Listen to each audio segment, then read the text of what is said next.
My name is Galib Ahmad. You can find me on Instagram at GalibA or my website at galibphotography.com. I mostly shoot with Nikon. Currently I'm shooting with the Nikon D810. The lens that I have on it is 24-70 2.8. Another common lens that I use is 70-200. My favorite lens is the 24-70 f2.8, but my second would be 70-200. I really like the bokeh you get on a 70-200, but mostly I'm shooting in the studio, so I find like the 70-200 is a little bit too much, and I don't have enough space in the studio to go farther back. And working with the 24-70 really allows me to get close to the model and interact. With the 70-200, I'm just too far away. I feel like I lose the connection. When I'm shooting outdoors, outside my studio, I usually try to carry as least gear as possible. My most common gear is I take my Nikon D810 and the 24-70 f2.8 lens. I also like to shoot using a strobe, so I generally carry one battery-powered strobe. Currently, I'm using a Adorama robe light, which allows me to do high-speed sync, and it has enough power to overpower the sun.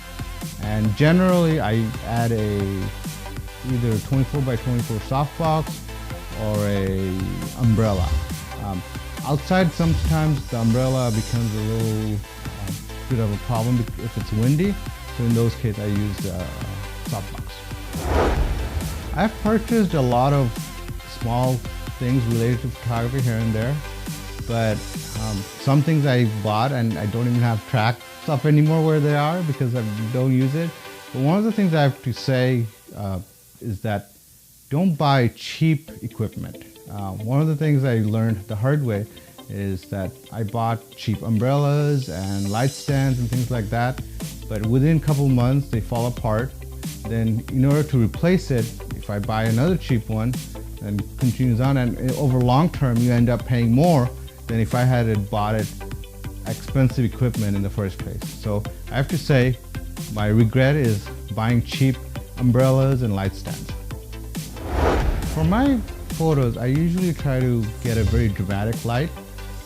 In order to do that in the studio, I use a 2 to 3 flashes minimum.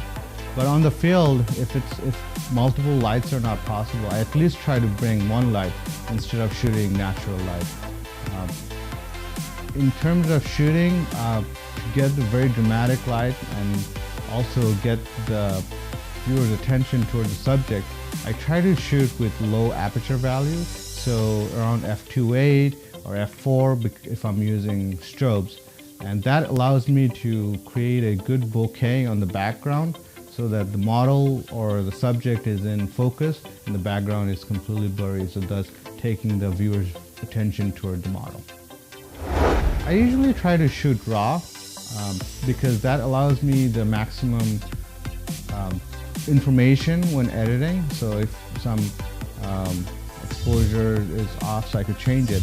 So once I finish a shoot, I come home and upload them to my computer, and usually I bring it on, load everything in Lightroom. Once in Lightroom, I go through them using a 1 to 5 star rating. I go through whatever I want to edit, 1 star, whatever I want to, whatever has the potential for editing, 1 star. And if I like a picture really good, 2 stars, and so on. And after going through all the pictures with 1 or 2 stars, then I narrow them down again from 2 stars to 3 stars and so on. Then at the end of that part, once I have 10 to 15 photo selection, I usually try to do 80 to 90% of my edit in Lightroom. My philosophy is that whatever could be done in camera, do it in camera, so that I have to do minimal editing in Photoshop. But if something does requires editing in Photoshop, I do my general global adjustments in Lightroom first, then take it to Photoshop and do the detail editing. But in terms of my editing workflow, I would have to say 80 to 90% of my editing are done in Lightroom and doesn't even go into Photoshop.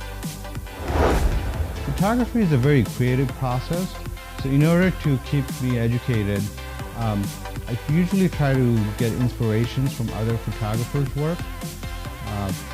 If I see a photograph somewhere, I usually try to break down the lighting, how it was lit. Another thing I do is that I review people's work, and I try to, if I see a good photo that I like, I try to critique it and break it down why I like it, like what aspect of the photograph makes me really like it.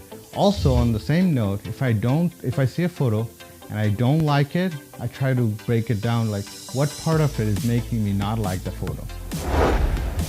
Besides just looking at other people's photo, I also try to educate myself with new things through online websites, blogs. Another one I utilize a lot is a website called Creative Live. A lot of good photographers teach classes there. It's usually free to watch, but if you want to watch it back later, you could always purchase the videos. But Creative Live has been a really big inspiration for me in getting my photography education and improving my photography. I have to say, one of my favorite work I've done is a photograph of a model named Lexi. I've shot this photo, I think 2 years ago. It was actually taken in UC Davis Arboretum, part of a meetup group. The reason I like this photo a lot, I only used one light on it. I was using a beauty dish, and she has this very beautifully handcrafted flower crown on her head, and the way the photograph really brings out her eyes, and the whole face is lit very beautifully, and I think that gives it a very gentle glamour look. One of my big influencers are other photographers. One couple that comes to mind that are really influencing, I've noticed influences my work a lot, is Lindsay Adler and Sue Bryce. Lindsay Adler is a fashion photographer.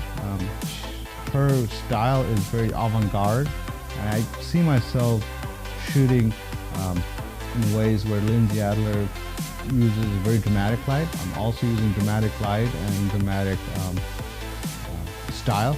Another one is Sue Bryce, and Sue Bryce is a very glamour look, and whenever I'm not shooting high fashion look, I see myself shooting glamour, the glamour look. The glamour look that Sue Bryce does really brings out the beauty in a woman. In terms of lighting, a couple of my inspiration for learning lighting would be David Hobby. He's the famous for starting the Strobist website. So I've learned in my early days of photography, I learned a lot through that website. Another one that for studio lighting is Zach Arias. I think he's based out of the East Coast. He has taught a lot. He has taught me a lot about studio lighting and playing with lighting, and gave me the courage to play with lights. When I started photography, I wish I knew that how much it would cost me long term. Just kidding. But actually, one thing I learned is that getting the best gear is not going to improve your photography. I've suffered through the gear acquisition syndrome, also known as GAS. But essentially, I bought a lot of equipments, which I thought that it will really improve my my photo quality. Not just camera and lenses, but I bought different various types of flashes and extensions for cameras. I wish I hadn't purchased a lot of expensive gears, and I suffered from a case where I was purchasing gears thinking that it will help me improve my photography. I've purchased a lot of things which I don't use anymore, but they're just sitting in the corner of my house and collecting dust. One of the things what makes a photographer a professional is not their quality of gear, it's the ability to repeat a certain lighting or technique over and over again.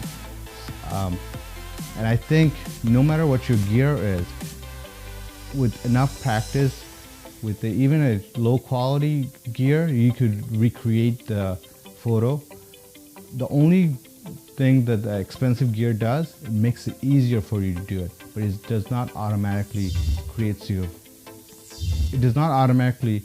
make your image better.